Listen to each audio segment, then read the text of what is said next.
Hello everybody, this is Tom. Let's reverse a linked list today. So for this linked list, let's think about some edge cases. 1. What if the list is empty? So for this case, we have nothing to reverse. We just return null. 2. What if the list only have one item? So no matter what, we just return the input. So for reversing this list, we have two ways to walk through the list.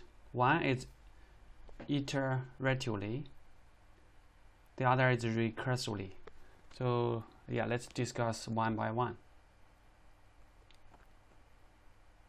First, we need to build up the list. So we use the scanner. So first we get the count of the elements for the list. Then we prepare the head and the tail. So the head is the list that we are going to return. The tail is the pointer we are going to add new items on.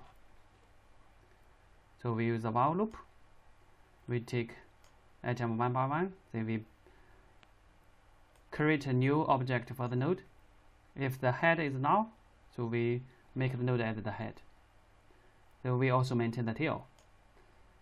Otherwise, we add on new items to the tail. Then we reset the tail. So we print out the original list at this line. Then we reverse the list at this line.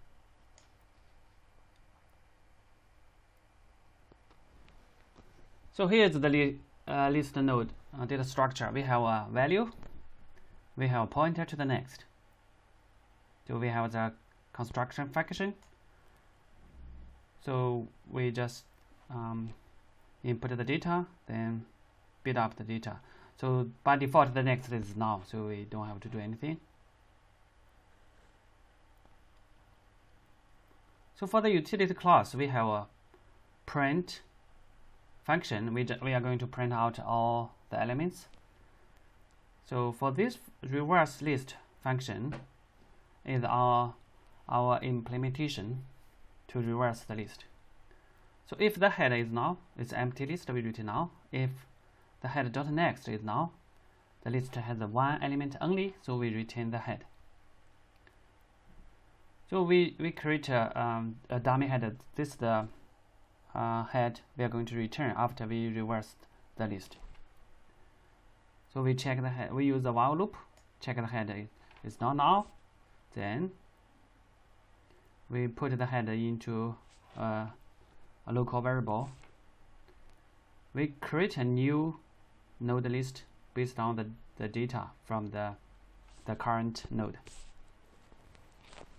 If the dummy head is null, so we set the dummy head with the new node. Otherwise, so we maintain we set the dummy head pointed to the new node the next. So we also reset the dummy head. Then we move the current node to the next. So by doing this, at the end, when the head is null, so we get the new list after reversing all the elements. Let's take a look at the output. So we build up this list with 6 elements. So this is the original list. This is the processed list.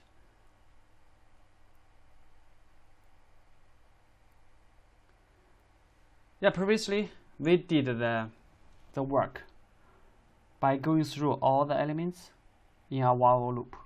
So now we are going to do it differently. Use recursive method.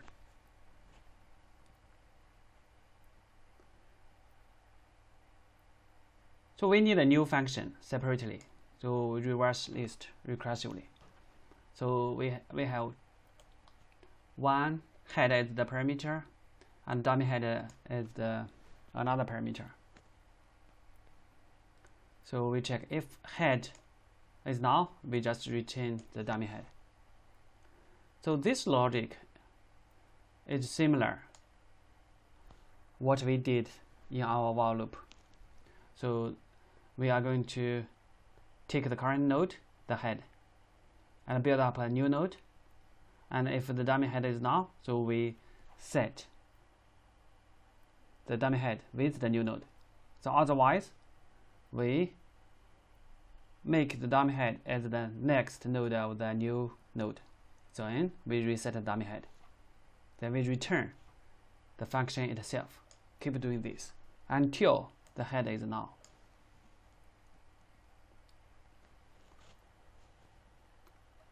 So this is the total function. So the input is the list itself.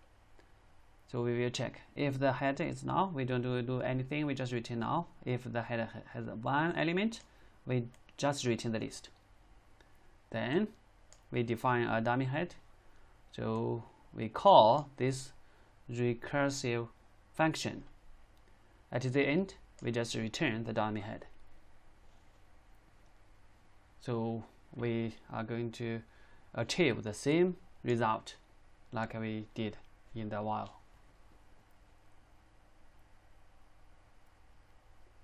Yeah, let's think about the performance. No matter iteratively or recursively, we need to go through all the elements. So the time and the space, both are big O(n). Okay, that's all for this video. Thanks for watching. I will upload more videos. Thank you.